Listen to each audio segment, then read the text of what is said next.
Hello, friends, and welcome to the Monday Show, number 5. I am your host, Wes. With me, as always, my good friend, Roots. Roots, how are you doing on this fine Monday evening? I'm doing good as always. How about yourself? Doing well. Ready to talk about some damn VR games. I've put in a hard day at work. Nothing relaxes me more than getting home, strapping on some headphones and microphones and cameras and shit, and talking about VR games. That's all right. So let's not hesitate. Let's get cracking. Speaking of Krakens, let's talk about Battlewake, the brand spanking new pirate battler from everybody's favorite developer, Servios. This game's been in early access for a little while. Well, I guess it was more of a beta, right? They had a recent beta of this game.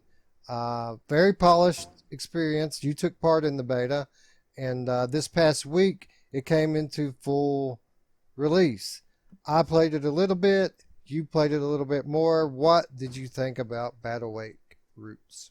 Well, as you can remember when I talked about the beta, the only thing you could do was more of the action. You couldn't do the storyline, the campaign, which I found out the campaign is pretty much the same thing. It's just action, which is great. A lot of action, like you said, very polished, very sounds, looks amazing. One thing about the graphics, because we both kind of were talking about how amazing it looked. Was not impressed with the crew. I feel like the crew looks like shit. Like I think in the game of everything else, as I'm looking around and I look down at the people, I think they look mediocre, and I feel like they aren't doing shit, man. Like they're walking or they're just standing there. Like I feel I want to see them moving. Like when I'm shooting the cannons, and I mean everything should be changing, and maybe that they're doing something to some extent, but I feel like the crew is like the weak point. But everything else is amazing. The gameplay. I got so good at spinning that boat around and shooting, and it feels good for the action. Did it not feel really good? Yeah, very easy to pick up, arcade style gameplay here. The story mode, let me preface this by saying that I did not play this for very long. I jumped into this thing for a half an hour before the show here, just so I could give some quick impressions of it. Um, it was beautiful. It looked and sounded beautiful. I didn't pay much attention to the crew. I saw that they were down there, but I didn't really study them or anything. The controls were great. It played like an arcade game. It was easy to pick up, intuitive controls, basically like a drift racer. It handled like a drift racer. You had a wheel to steer with. On either side of you, you have an anchor to help you drift and cut sharp corners. And you had a few different weapons which were easy to aim and execute with. I found it a little bit more difficult to use the special moves, but I think that was more of my lack of experience than anything else. Um, yeah, in my limited time with this game, I feel it could go either way. The gameplay felt kind of repetitive, but I imagine as you go on through the campaign that it's probably going to get a little more difficult at least, and things are going to change up a little bit. If not, I could see it being the opposite. I could see this thing getting pretty boring fairly quickly. So I really don't know. I'm glad that there is a single player story mode to this, even if it is all action. I'm glad that you can bring a friend along, even if you play the story campaign. You can bring a friend into it. I'm glad all this stuff's there. I don't know how well it's going to be executed over the long term. Yeah, and I'm the same way. I didn't get a chance to do any multiplayer, and I really want to do some co-op. So I don't know if you're on the same boat or if you're in different boats or one person's steering or and shooting. Maybe there's something we can talk about in the future. But yeah, The thing is that there's six different. I'm assuming six different captains, right? So there's 30 missions, and I played through three captains. Each one has 5 missions. The third one, I believe, is an assault where you use that special move in each one. Each captain has a different move. Like one's got the Kraken arm, one brings these things out of the ocean and like literally shoots these ships up in the air. So there's a lot of cool different things you can do. The ships themselves vary as far as the ways they look, and even just the cannons on the sides versus the cannons from when you're coming up behind people do either more or less damage. And so that's a variance as well. And so it's definitely something that I want to try out the other 3 captains, but I'm with you. I don't feel like once I'm done that, there's too much to bring me back in. Even the multiplayer, I think, would get old after a while. I feel like I want to get out and I want to go dig some treasure or do. I feel like this is part of the game. Like this is maybe a quarter of it or half of it, even though it's all of it, which is not really fair to it because it is what it is, and it does what it does fun or very well, but it feels lacking to me. It's just not your type of game. It's not my type of game. We like adventure more than action. I think is what the problem is here. I think that for the type of player that likes this sort of thing, that complains about the games that we like because isn't enough action. For example, for those type of people who like we both liked Apex Construct, but some other people made the comment this past week when we reviewed it that they didn't like it, which is fair. There's not a whole lot of action. It comes in short bursts, but it tells a good story. There's a lot of other stuff going on. Maybe those people that didn't like this game would love this game. But yeah, I definitely see some potential for it. I'd like to get a little more time in it, but I am afraid that this could get old fairly quickly. Yeah, it definitely. Even though I've probably put 2 hours into it, and I'm already starting to get a little bored. Although there's different aspects, like even just the sea and it's in and of itself was a lot more wavy in one of the worlds and our the captains, and I was like, holy crap, it was really cool. And then I was telling you that the when you're one pirate captain going up against another, like I was sieging, I was taking a fortress, we had to destroy it. Well, then when I was in the other captain's roles, I was actually defending the fortress from that same captain and their forces. So it takes the same role or same story, but it puts you in the different roles, and I thought that was kind of unique as well. Yeah. I would say my favorite thing about it was the sea. You were talking about how some levels are more wavy than others. This is the first time I've experienced something like this in VR of this scale anyway. You do feel like you're on a ship, like you're on the water, but it is subdued enough to keep you from getting sick. Obviously, they could have been a little more realistic with it, but had they done that, it probably would have turned your stomach. But a cool concept, a beautiful looking game, something I think deserves a little more time on my part, even if it's not at the top of my list, to-do list. Yeah. All right, so let's move along to something that has been at the top of my to-do list for quite some time, and I'm talking, of course, about Rec Room. People have told me from the dawn of time that I need to get into Rec Room, and I've dreaded it. I've dreaded getting in the Rec Room for such the longest time because I don't want to interact with the people that are in there. You guys know what kind of people are in Rec Room. I'm not going to put them on blast, but you know how it goes. So this past week, Roots talked me into it. He said, let's go, let's do it, let's do some Rec Room. And so we did. We did this past, was it Saturday we got into Rec Room, Roots? Yep. Yeah, we went in on Saturday, and at first it was just Roots and I. And it took a few minutes for us to learn how to connect, which meant that I spent some time in the lobby with all these kids running around, which was pretty terrible. I was trying to talk to Roots, couldn't make out what he was saying because of all these little voices in my ear, and no matter how far I would get away from them, it seemed like they wanted to follow me around wherever I went. But eventually, Roots went to his dorm room, and I followed him. And well, I'm not going to talk about what happened in the dorm room. What I don't happened in kiss the and dorm tell. room stays in the dorm room, right? That's right, Ranger Yeah. Roots. Yeah. Yeah. Go ahead.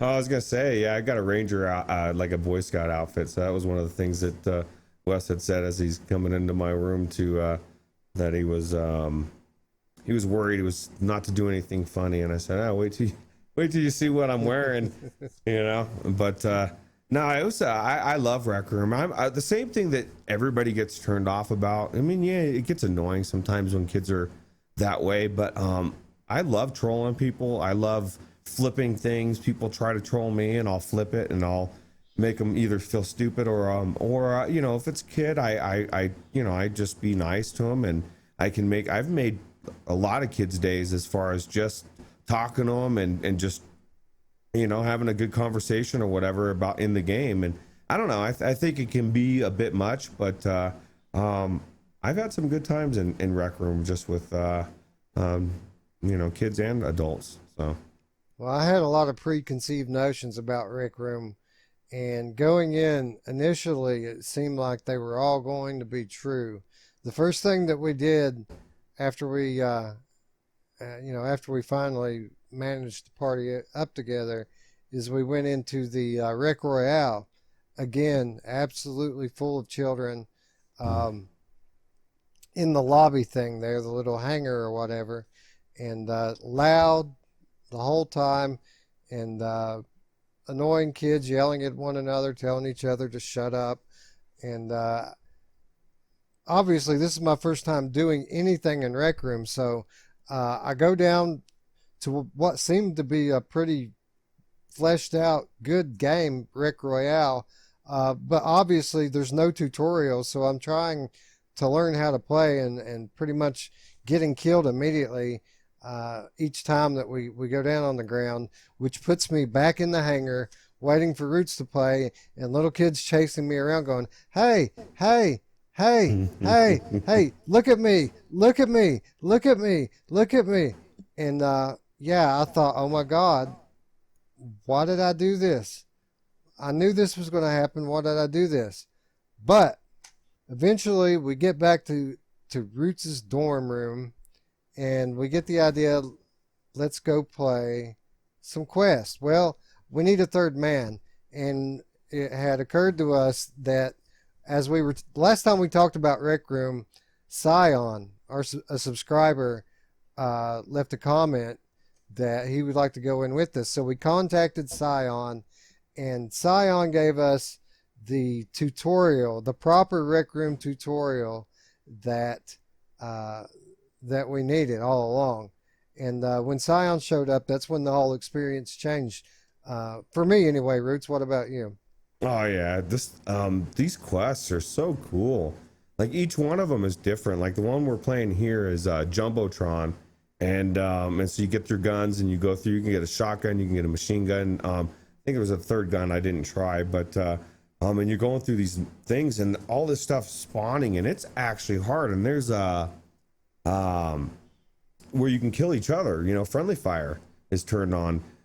So I don't know how many times I go running out and I die, and then it's like, oh, that was stupid. I just ran right in front of Wes. Of course I'm gonna die.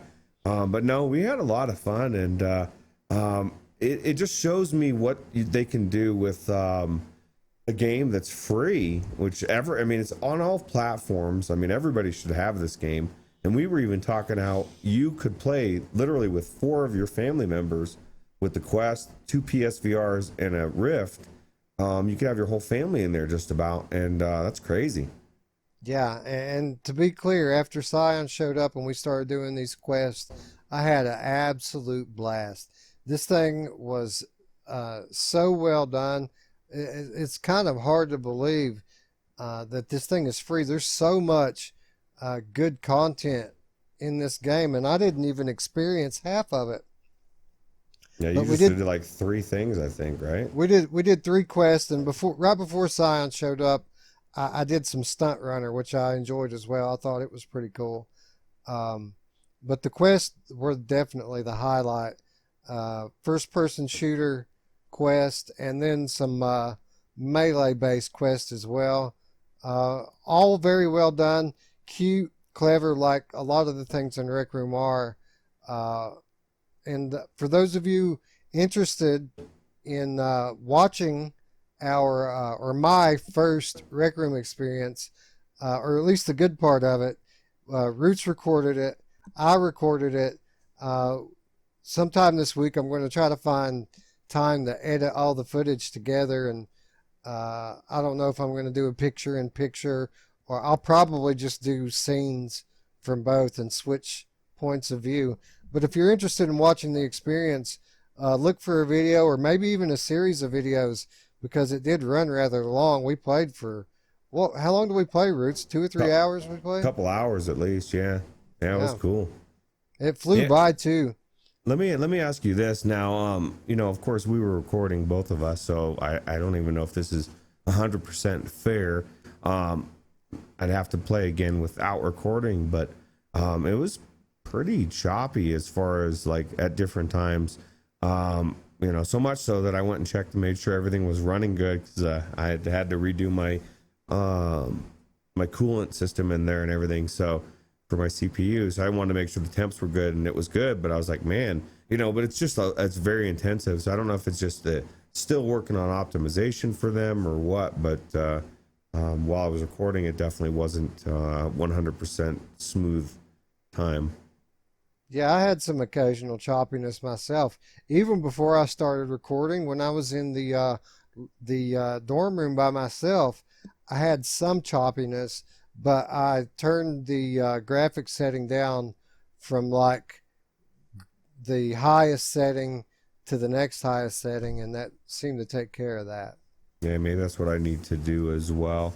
It just I just was an observation, but yeah, it was definitely. I think for Rec Room, for what it is, and it brings so many people in, even kids.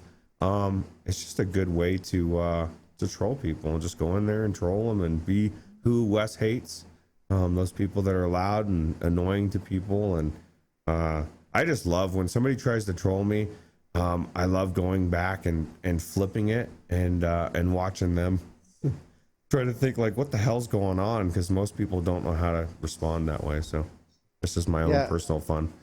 I was very impressed with Rec Room. I feel like if I could go in and basically mute everyone that wasn't my friend and had a few good friends with me, I could probably play this game exclusively for a week, play nothing but Rec Room, and still be entertained, because there's so much content.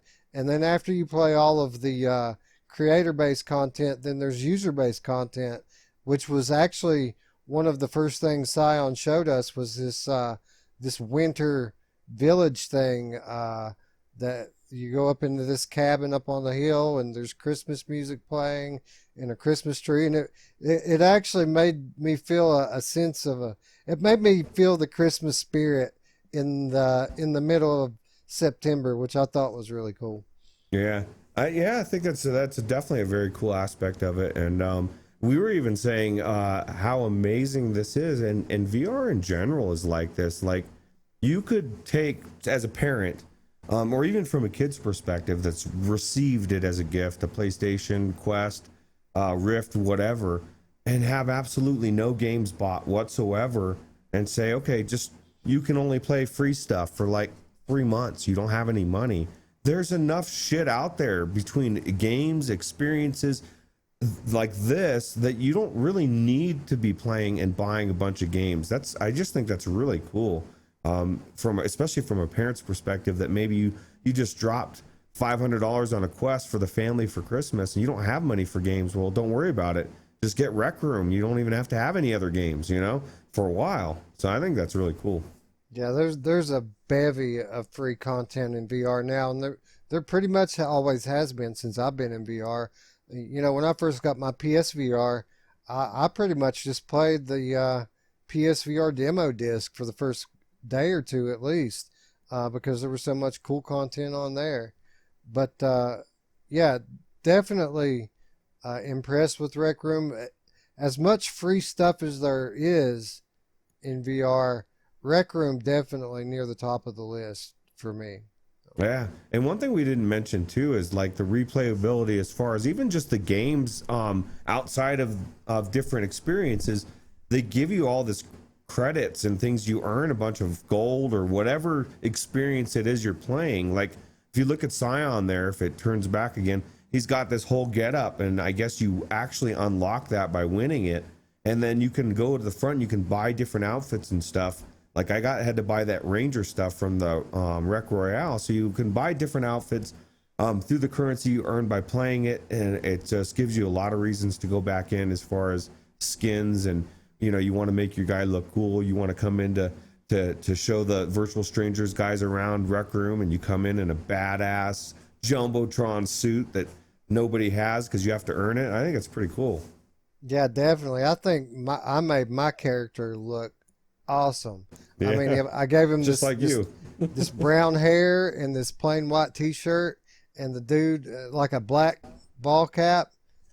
Dude looked awesome. Yeah, it looks just like you. It's awesome. Yeah. Anyway, for those of you again who are interested in our experiences, keep an eye out on the channel this week.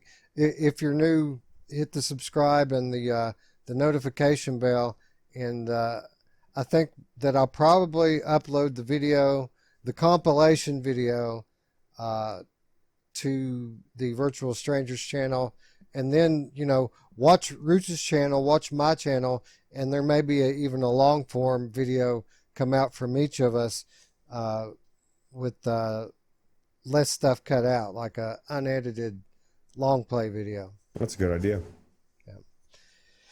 Anyway, moving on, that's enough positivity and happiness. Let's talk, for the first time ever on our channel, let's talk hardware.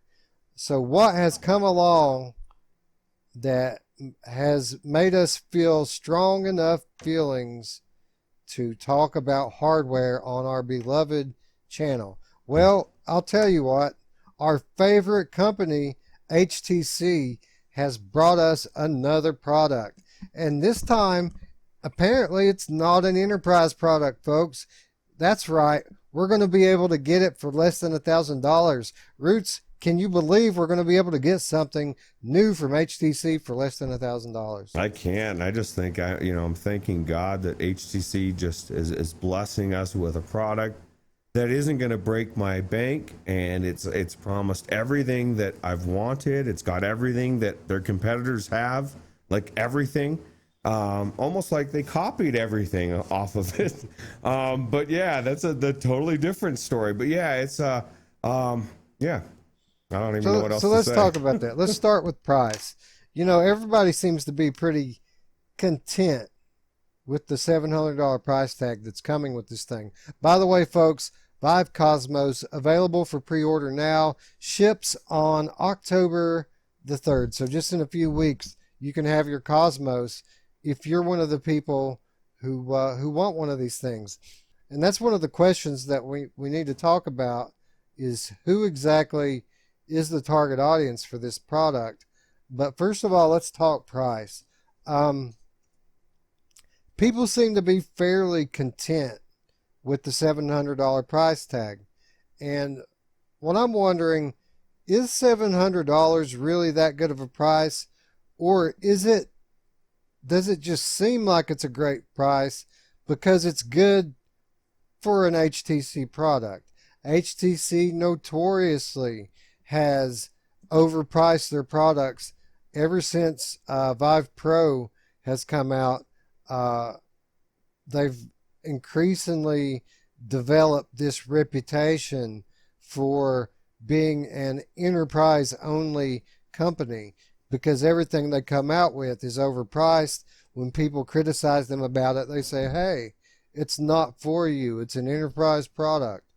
Anyway, we've known about this headset for a while. It leaked a couple of months ago that it was going to drop for $900. and they quickly retracted that, and now we know we're getting it for $700. Um, so, Roots, what do you think? Is $700 really a great price for this, or are we just happy that it's not $900? I'm not happy that it's $700 or $900. I think it's overpriced still, for what you're going up against. I mean, you got two people really that you're trying to draw. Nobody's running out and buying Window Mixed Reality anymore. No one's really buying Odyssey. It's either Index or Oculus. And if you're going for Oculus, you're overpaying the fuck out of this thing by $300. And if you're going Index, you're getting screwed, because you're pretty much paying the same price, but you're getting an inferior product from a shit company that, HTC, that the everything about it, I don't even know where to start. The customer service, just everything about it. I don't like their company. So I was already hoping to see a good thing that would draw me the other side, because I couldn't already see a reason to get this to begin with, but now I really honestly can't see any reason at all. All right. Well, I think we should clarify when Roots says the same price, what he's talking about. There's an assumption here that HTC is selling an upgrade to their existing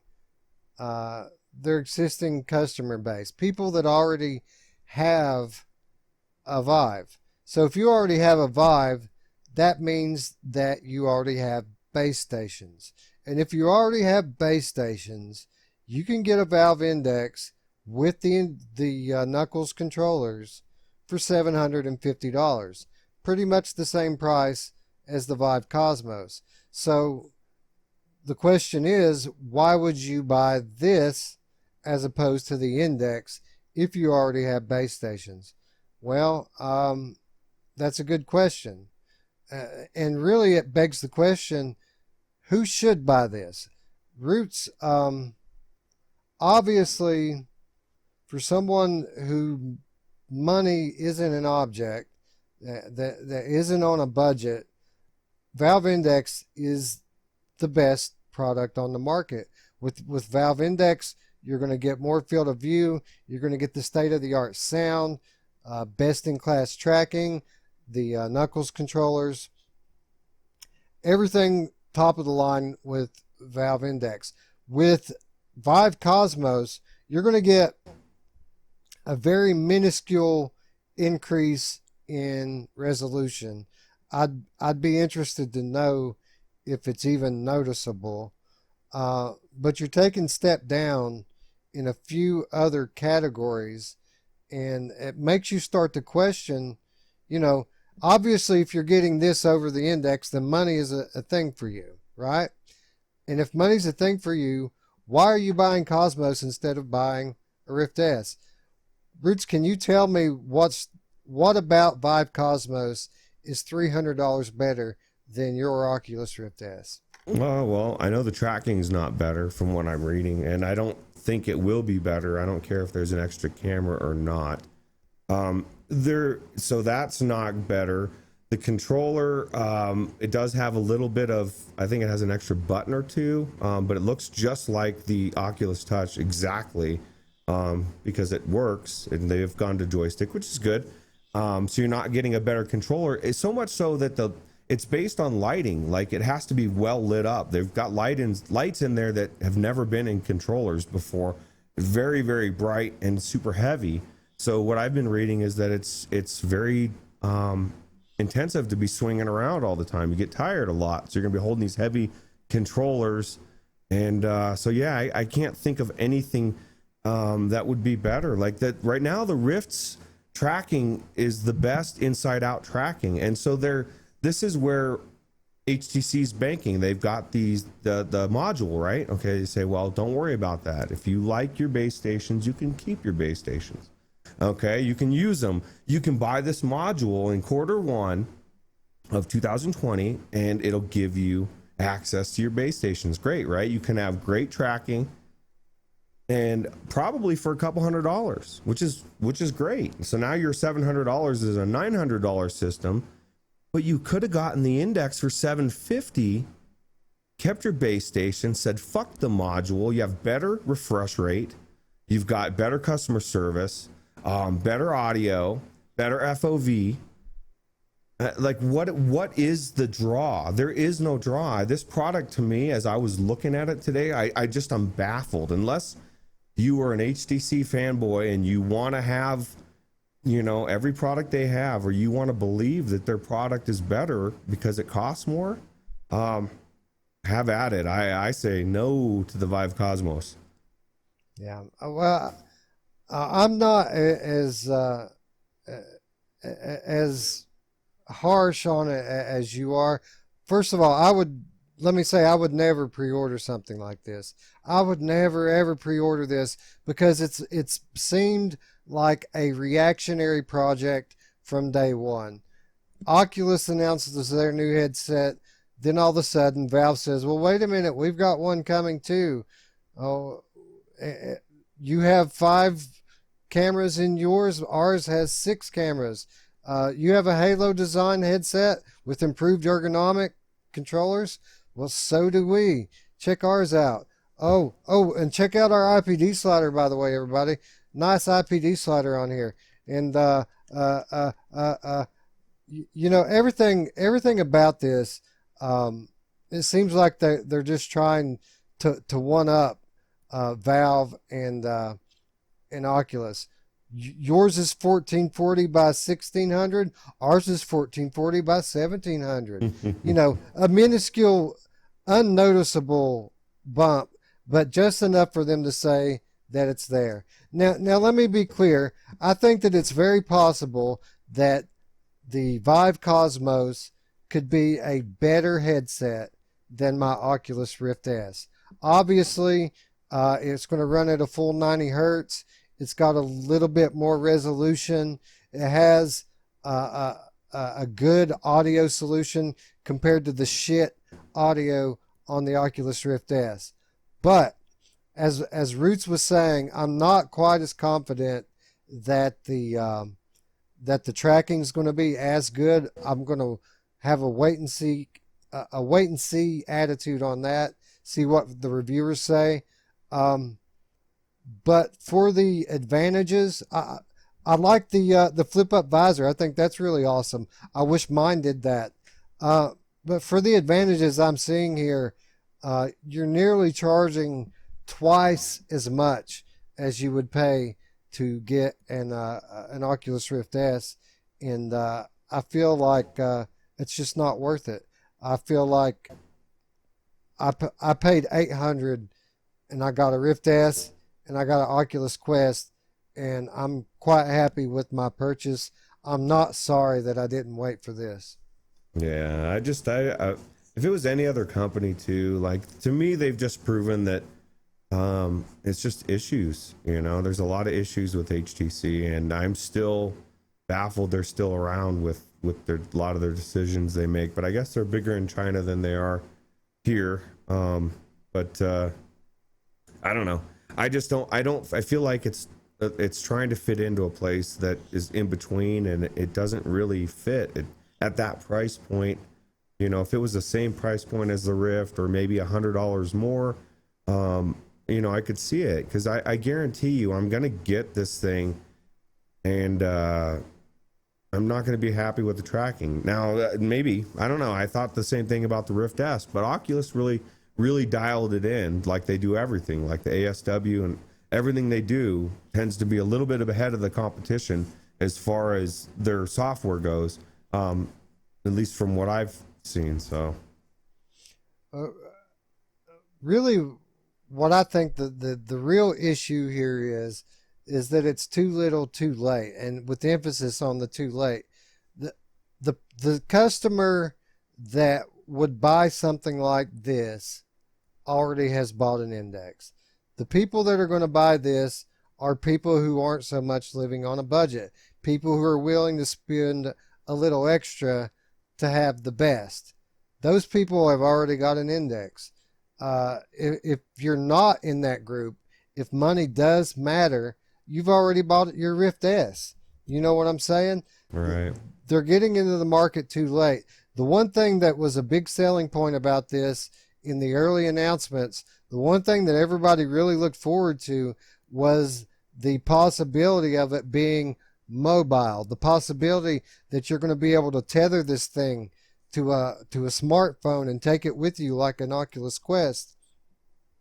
But when pressed for information about it in recent weeks, HTC has pretty much deflected questions from it. They said it's something they're looking at in the future, and they have nothing more to say about it than that, which obviously doesn't inspire confidence. It sounds like it's something that may have fallen to the wayside. But it does use the Vive Wireless Pro adapter right off the bat. So if you have a Wireless Pro or you want to be wireless, you can have that, which does have something over the Index and the Rift S at this point. I don't think the whatever that thing for the Rift works for it for the Rift S. And let's talk about IPD slider. And of course, I fall within the range. But do you notice any difference with the software adjustment or whatever they do? Like to me, since I've had the Rift S, my IPD things have disappeared. Like I never mess with it. I don't have to adjust it. It never gets bumped. It's always at 66. It always looks good. I kind of feel like that's the wave of the future. I feel like worrying about the IPD slider is short-sighted. Now, a year ago or 6 months ago, before I had the Rift S, I couldn't have said that because I'd never experienced the software, but I just don't feel like it's as big of an issue, at least if you fit in that parameter. But even, let's be honest, if you have a slider on there and your fucking head is huge and your eyes are all weird and spaced out, that slider ain't gonna do shit for you, bro. Like you're still gonna be screwed. So I just don't think it's as big of an issue as people used to think it is. Yeah, I agree that it was something that was overblown by those people who like to be negative and like to find things to complain about. To be honest, like I said, I've got the Quest, I've got the Rift S. One of them has a slider, one of them has digital IPD. The digital IPD with me, mine being 67, a very average IPD, I really enjoy it a lot more on the Rift S than I do on the Quest. And the reason being is on the Quest, it isn't like it was on CV1 Rift. On CV1 Rift, when you adjust the slider, it tells you what your number is, so you know where you're putting it at. On the Quest, there is no such thing. It's just a manual slider with no number, so you're just kind of trying to find the spot where it looks the best. And it's a constant pain in the ass because the whole purpose of the Quest is for you to pass it around and let other people play it. So you're obviously constantly trying to refit the straps, reset the IPD. But if it were just digital, I could just put my number in and know that it's going to be right every time. So 100% agree with you there. I don't know why. I didn't know that about the Quest because I've never used it. But why would you not have something visually to let me know where it's at? Like that makes no sense. Like there may be something in the menu that I don't know about, but like on the Rift, anytime you touch that dial, it pops up and tells you, where you're setting it at. It's not like that on the Quest at all. Yeah, that's weird. It's like it's a actual mechanical slider that has no connection to the software at all. It's just a mechanical thing that moves the lenses. Yeah. I just think everything is going to automation, going to software. And at some point, I feel like some people are like dragging their feet with technology, like, certain things back in the day, people didn't want certain things in cars or whatever. People, believe it or not, didn't want seatbelts in cars. So it just it baffles to me that could be a point. I think this is exactly goes to what you were saying. Almost every single thing on this product is reactionary, and it's too little too late. But the one thing they got right, and maybe you can correct me if I'm wrong, I don't know that this is a selling point, But I agree. If I could flip my visor up, I'd be happier. But I don't think I'm going to spend $700 to flip my visor open. So I think this is not going to do that well, in my opinion, just because of its timing. If it had been Yeah. a year earlier, if it came out before both the other products, they get a lot of those people, and then you're like, well, I got it. I'm not going to get an index. I already got the Cosmos. So, Yeah, a year ago I would have loved this. I would have absolutely loved it. I probably would have bought one. But in the current market, uh, the way that it seemed rushed to me. The way that they announced it, the way that they've divulged their information over time, it seemed rushed, which makes me worry for how it's going to perform. That said, again, let me reiterate here. I do believe that this is probably going to be slightly superior to the Rift S. Probably would be a good buy around $500, maybe $550. 700. I don't see enough cool stuff here. It's got full color pass through, awesome. It's got a flip up visor, great. It's got better audio, wonderful. It's got a little more resolution, that's cool. It's going to be a better headset, but again, it's not going to be better than the Index. And right. the people who aren't on a budget, they already bought an Index. People like myself who are on a budget can't justify paying nearly twice as much just to get a few more bells and whistles here. Well, you're not even getting that many bells and whistles. You're getting 100 pixels vertically per eye, a little bit better audio, and debatable tracking. Like right now, I don't even know what the hell the tracking's like. I know what the Rift S is, and it's almost damn perfect to where I don't care about base stations or whatever.